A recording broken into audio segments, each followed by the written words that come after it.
Billionaire found his maid studying late at night, then discovered her secret and changed her life forever.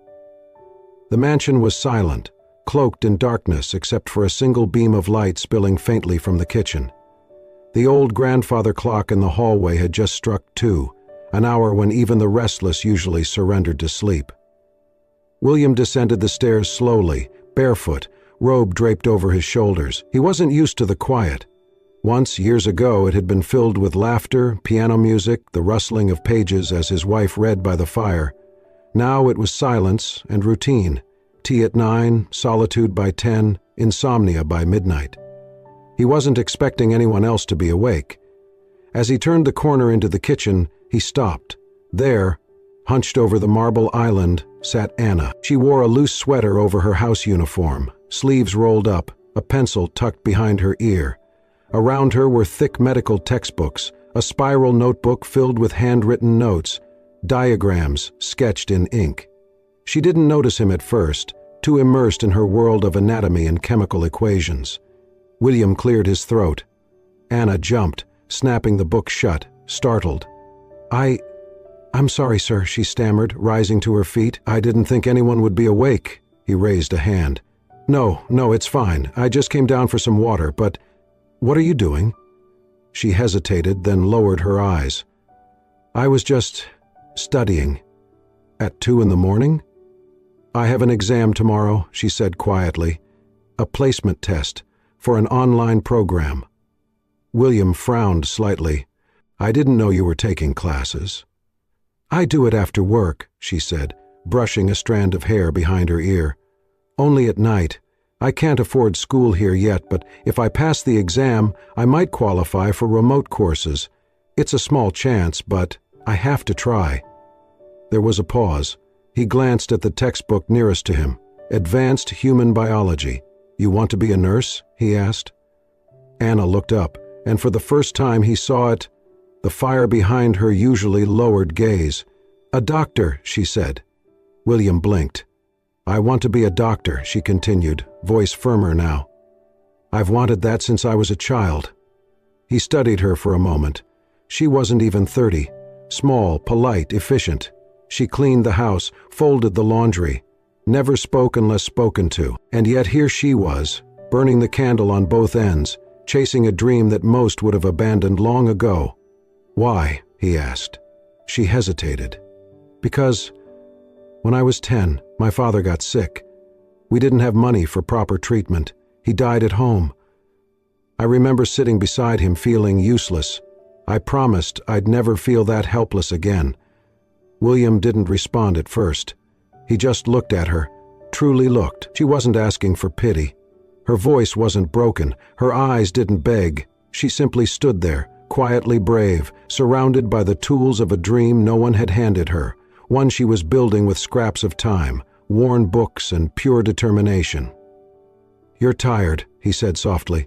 "Yes," she admitted. "But you're still studying." "Yes." He nodded once, as if processing a truth he hadn't been prepared to find in his own kitchen. "Well," he said after a moment, reaching for a glass of water. "Don't let me interrupt." Anna looked surprised. "Go on," he added, gesturing gently toward the notebook. "You have an exam to pass." Her lips parted slightly in disbelief. Then, slowly, she nodded, sat down, and opened her book again. As William turned to leave, he paused in the doorway, glancing back at her. This young woman with no time, no help, no guarantees, only grit. And in that moment, something shifted. He no longer saw the maid who washed his windows and ironed his shirts. He saw courage. He saw fight. He saw the seed of a future not yet written. And for the first time in a very long time, he felt something stir in his chest, something that had lain dormant since the day he buried his wife. Hope, admiration, maybe even the faint, unfamiliar ache of inspiration. In the silence of his own mansion, William Duval realized that the brightest light was coming not from chandeliers or wealth, but from a small kitchen lamp and the quiet, relentless flame of a dreamer named Anna. Anna's days began before the sun rose and ended long after the world had gone to sleep. At 5 a.m. she was already awake, preparing breakfast in the quiet kitchen, folding linens, organizing the pantry before anyone else stirred. By mid-morning, she was sweeping the long halls of the estate, polishing glass doors, scrubbing marble floors until they shone like mirrors.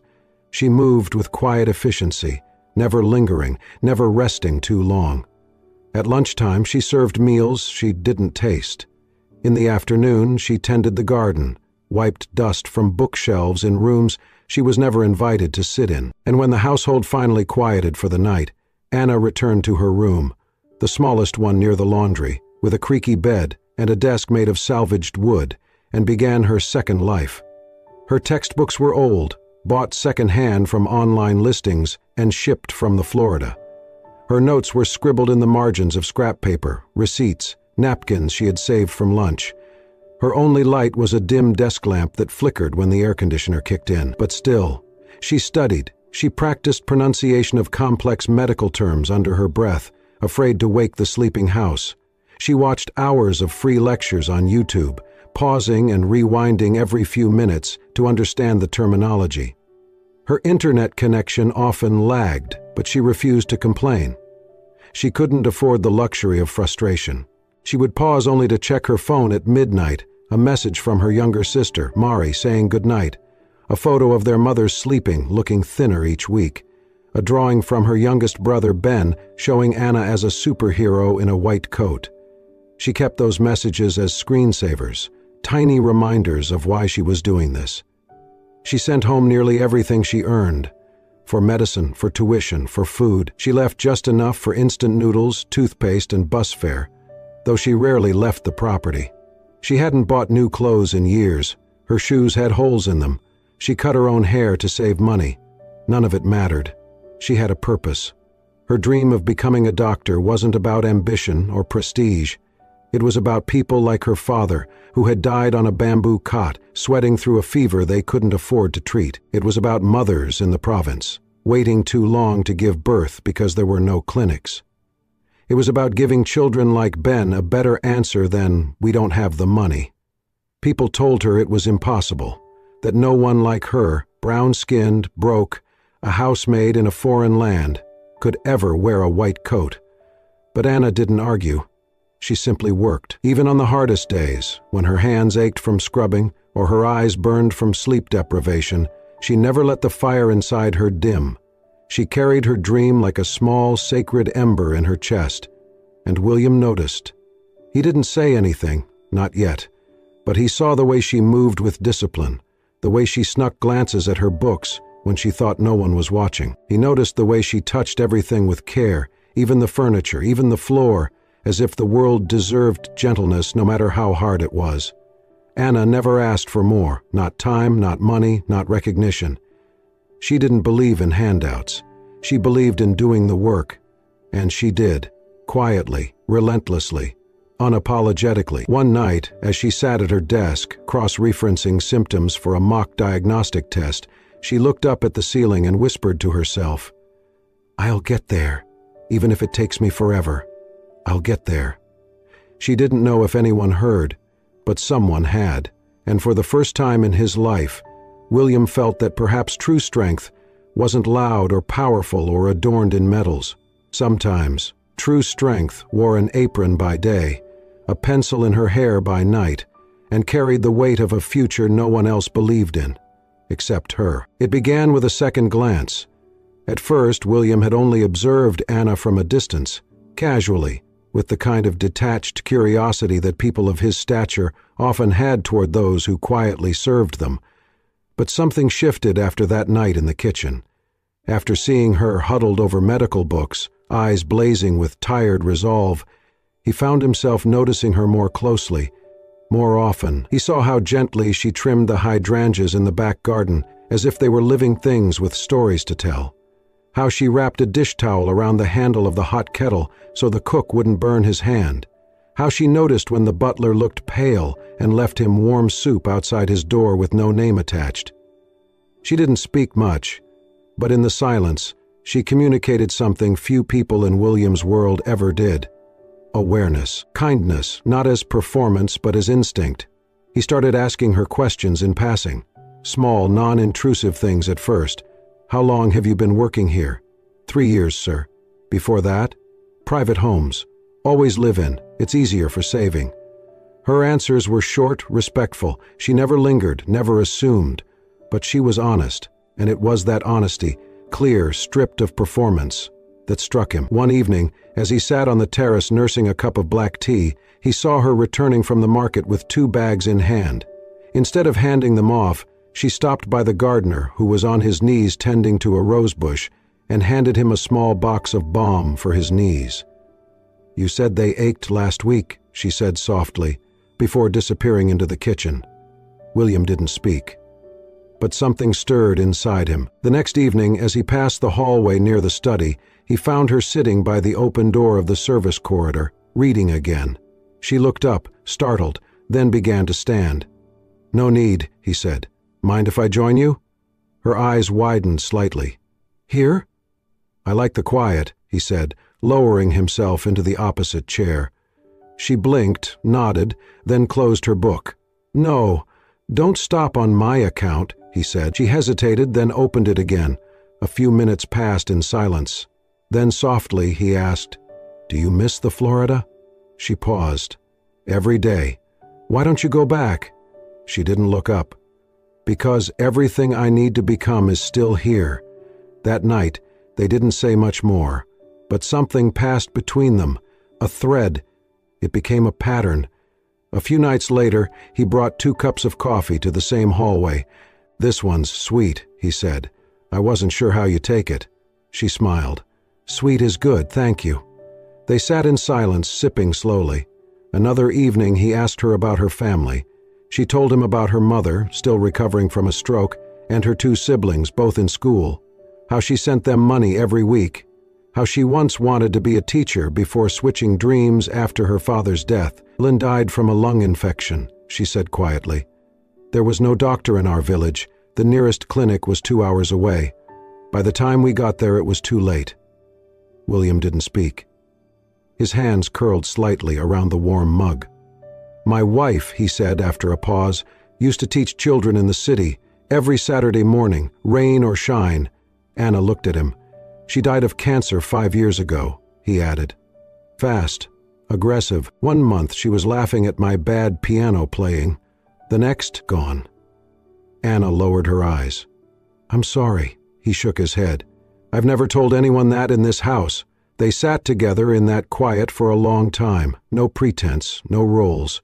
Just 2 people who knew loss, understood endurance, and recognized it in each other. After that, their evening conversations became a quiet ritual. Some nights they talked about science, some nights about memories. Others, they simply sat, sipping coffee and sharing the kind of silence that wasn't empty, but filled with mutual understanding. William found himself looking forward to those hours. They weren't loud or dramatic, but in the gentle rhythm of Anna's presence, something within him began to thaw. He started to smile more, laugh at things he hadn't noticed before. One day, he caught himself humming a tune he hadn't remembered in years, and one night, as Anna handed him a mug of tea and their fingers brushed, just for a second, he felt a jolt, not of attraction necessarily, but of life. Something he hadn't felt in a long, long time. The kind of warmth that doesn't blaze like fire, but glows, steady and quiet. And for the first time since burying his wife, William Duval realized his heart was still capable of beating for something more than memory. It had begun to feel again, because someone, without ever trying to, had reminded it how. It started with a phone call. William sat in his home office one morning, sunlight pouring over old mahogany furniture and stacks of business reports he no longer cared to read. He picked up the phone and dialed a private number, one known only to a few close colleagues. "Dr. Patel," he said when the voice on the other end answered, "I need a favor." A week later, Anna was summoned, not to the kitchen, not to the garden, but to the library, where William rarely entertained staff. She walked in, nervously wiping her hands on the hem of her blouse. "Sir?" He didn't look up from the folder on the desk. "There's a hospital I've worked with for over a decade. They run a community outreach program on Saturdays. I've arranged for you to assist as a volunteer." Her eyes widened. Volunteer? In a real hospital? He nodded. You'll shadow nurses, help with non-critical tasks, observe, learn. It's only a few hours each week. She opened her mouth to respond, but couldn't find words. Think of it as practice for the future, he added, finally looking up. Her throat tightened. Thank you, she whispered. I'll work hard, I promise. He gave a small smile. I know you will. That Saturday, Anna arrived at the bustling city hospital in her simplest clothes, hair tied back neatly, eyes filled with nervous energy.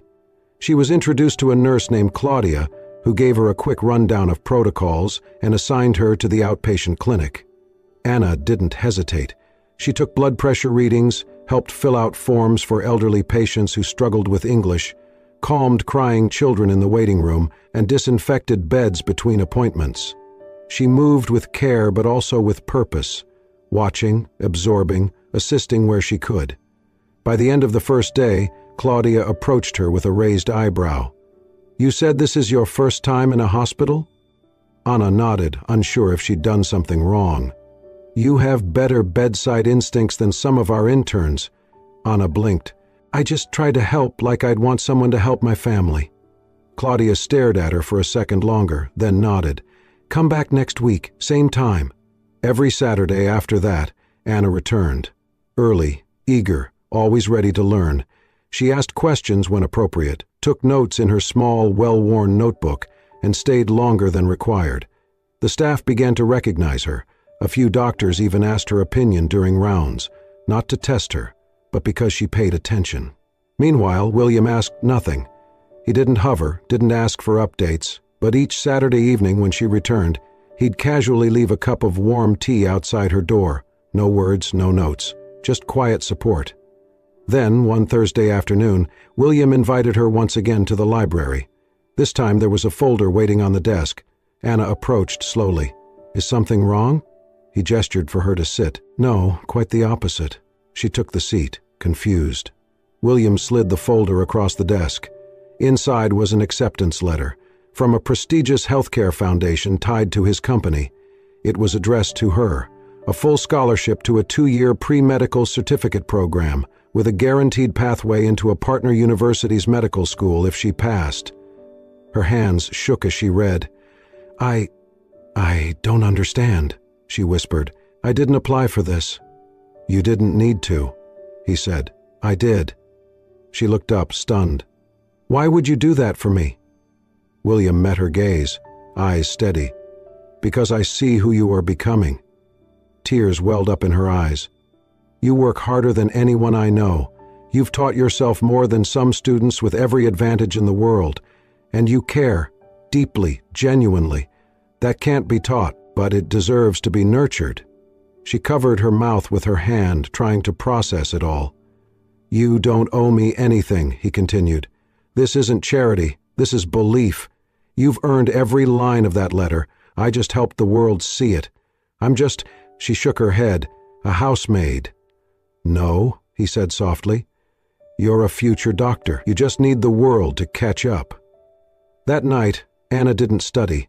She sat in her room, staring at the acceptance letter, the seal embossed in gold at the top, her name printed in bold. All her life she had fought for scraps, for minutes to learn, for books to borrow, for the smallest sliver of a dream.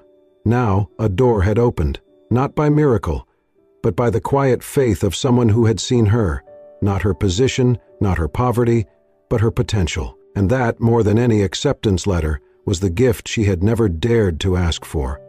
Hope. Real, tangible hope, the kind that could build a future. Anna held the letter in her hands for days, folding and unfolding it, tracing her name with her fingertip, rereading each line until she could recite it in her sleep. A full scholarship, a real classroom, professors, labs, textbooks she wouldn't have to borrow, a future. But behind that golden seal was a cost she couldn't ignore. She sat at her desk late one night, calculator in hand, scribbling numbers on the back of an envelope. Tuition was covered, but rent back home wasn't. Nor were her mother's medications, nor the school fees for Mari and Ben. Every dollar she sent home from her maid's salary was already accounted for. If she left this job to study full-time, that lifeline would disappear. She placed her head in her hands. Could she really walk away? From the steady income, however small? From the people she had sworn to care for? Could she risk everything they depended on, just to chase something that still felt like a dream? The next morning, Anna asked to speak with William. He invited her into the conservatory, a quiet, sunlit space lined with potted orchids and ferns. She stood stiffly across from him, the acceptance letter clutched tightly in her hands. I don't think I can go, she said, her voice low. Not now. William looked up from the tea he was pouring. Why? I send money home every week. My mother's health depends on her medication. My siblings, they're still in school.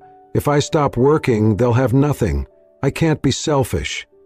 He set the teapot down. Anna, what you call selfish, I call brave. She shook her head. They need me more than the world needs another doctor. He stood slowly, walked over to her, and gently placed a hand on the letter between her fingers. You've spent your entire life giving, and I admire that. But if you give up your dream to survive, you'll keep surviving and never truly live. Her eyes filled with tears. I'm not asking you to abandon them, he continued, but maybe it's time someone else helped carry the weight. Maybe it's time you became the person you were meant to be. She stared at him, trembling. No one's ever said that to me before, she whispered. I mean it. Silence settled between them like falling dust. Then, slowly, she lowered herself into the chair across from him. Her fingers loosened on the letter, her shoulders dropped. I'm scared, she said. I know, he replied gently. That's how you know it's worth it. Anna looked out the glass doors at the morning sun pouring across the garden. She thought of her father, coughing in the dark, her mother waiting for medicine, her sister drawing pictures of Anna in a white coat, her brother with wide eyes full of questions she never had time to answer, and she thought of herself, not who she had been, but who she might become. Finally, she nodded. I'll do it. William exhaled, a small smile touching his lips. Then the world just got luckier.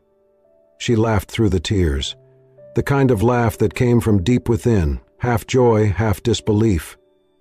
I don't know how to thank you, she said. You don't have to, he said. Just become who you already are. That night, Anna began to pack, not with fear, but with something else, courage. The quiet thrill of finally stepping into a life that had always felt just out of reach. She wasn't leaving her family behind. She was walking forward, for them and for herself. The first day at the Medical Foundation program felt like entering another world.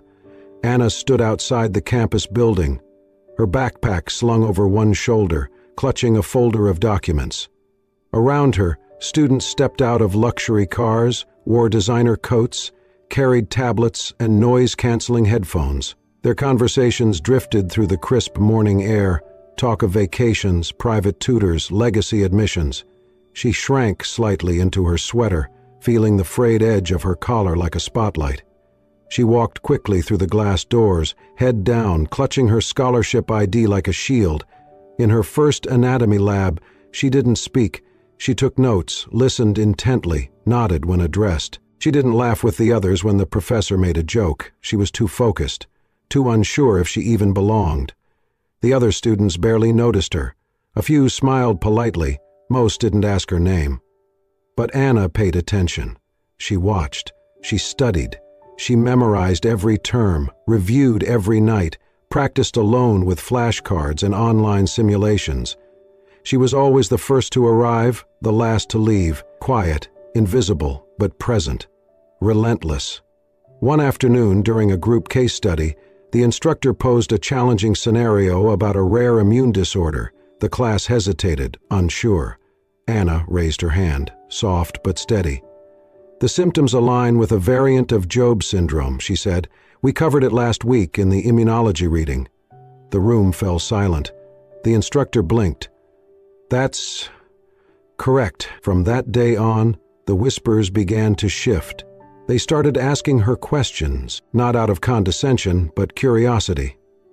Who was she? Where had she learned to think like that?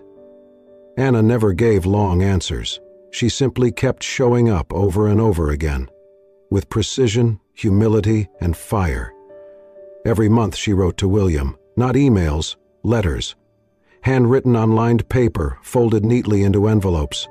She told him about her classes, her tests, her small victories. She thanked him in every one, never once forgetting who had opened the door, but never asking for anything more. He never replied, but he read each one, and after reading, he pinned them on a corkboard in his study. Each letter like a quiet testament to something he hadn't known he needed, a reminder that his world, once cold and calculated, had somehow helped bring something good to life. One evening, his assistant stepped into the study, saw the letters, and asked, "Are these from your niece?" William smiled faintly. "Something like that." Anna continued to thrive.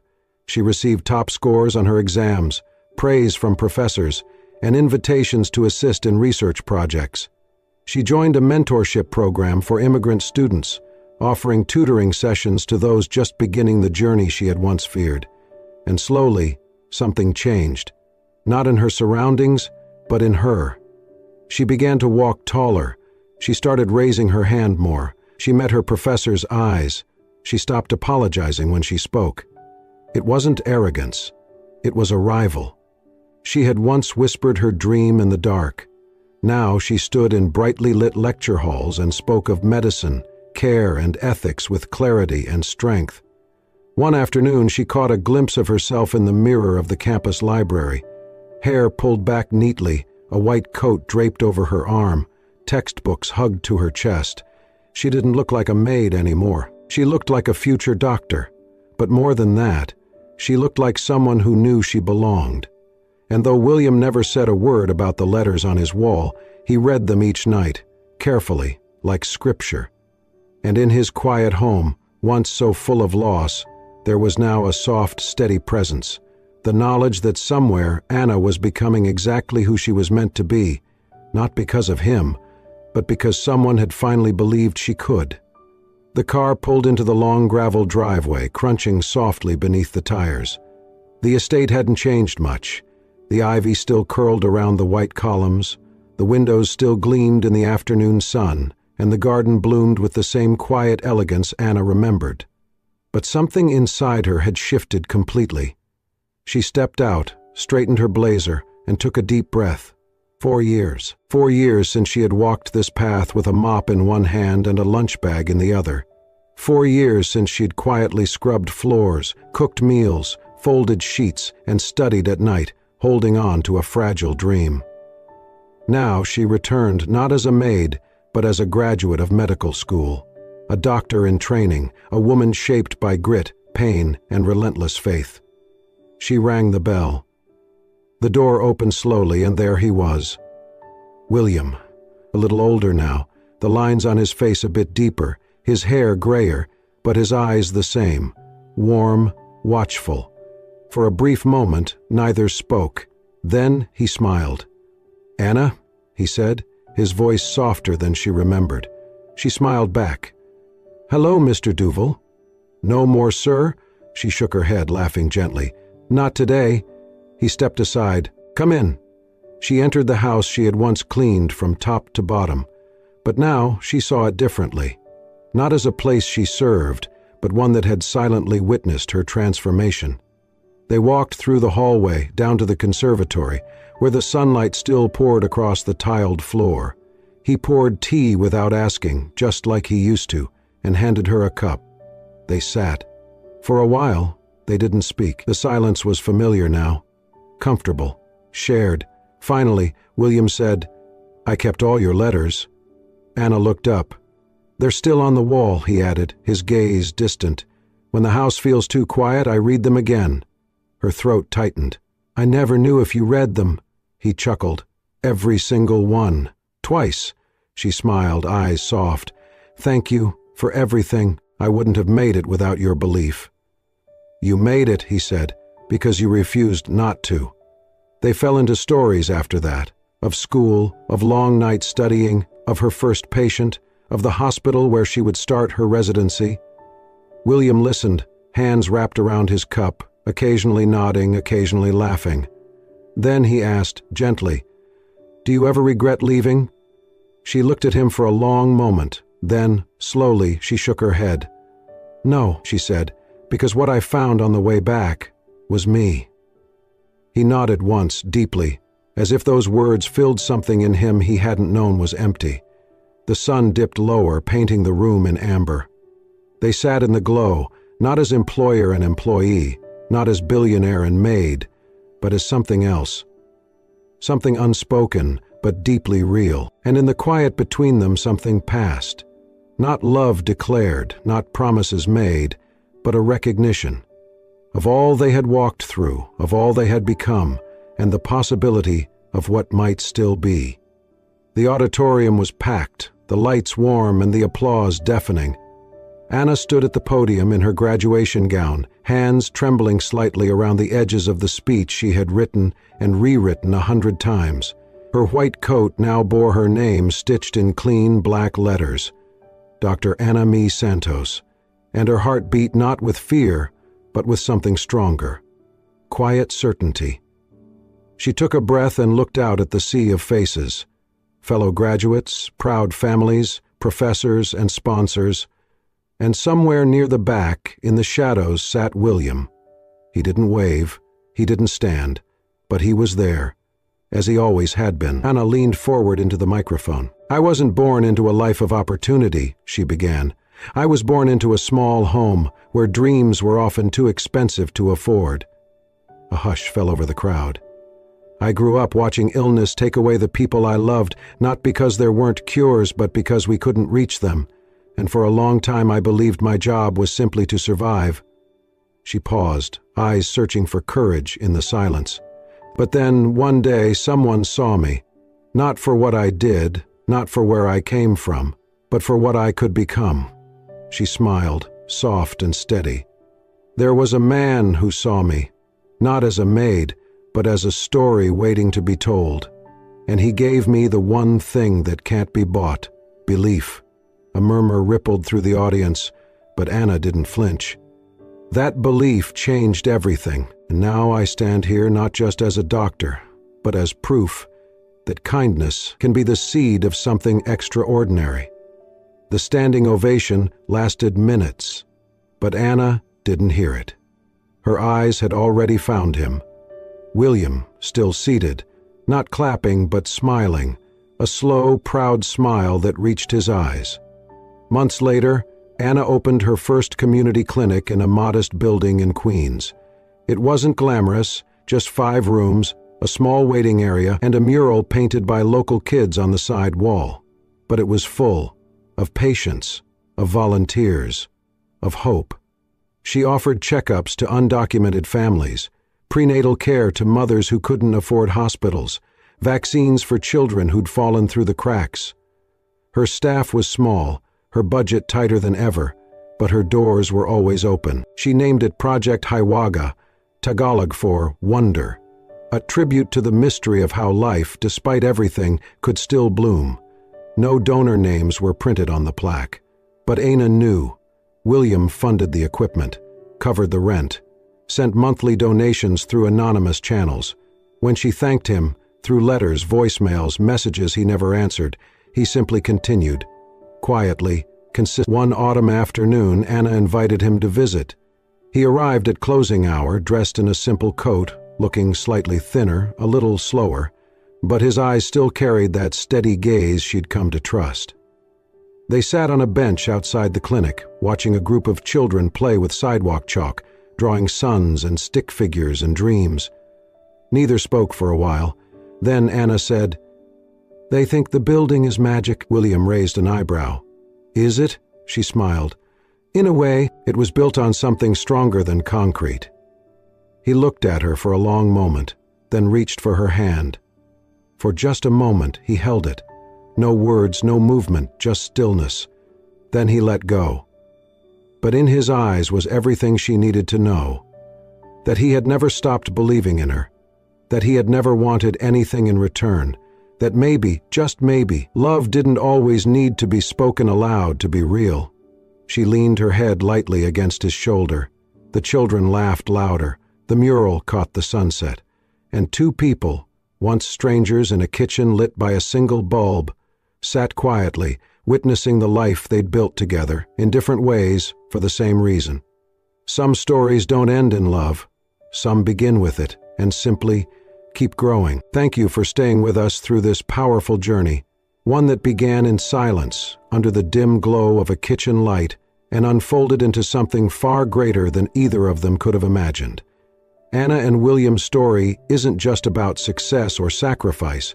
It's about seeing someone, truly seeing them, not for where they are, but for where they're capable of going. It's about the kind of love that doesn't always need to be named, but is felt deeply in the quiet moments of belief, support, and unwavering care. If this story touched your heart, please consider subscribing to Soul-Stirring Stories, where every week we bring you more true-to-life tales of hope, resilience, compassion, and the unexpected beauty of human connection. Your next favorite story is just one click away. Until next time, keep believing in others and in yourself.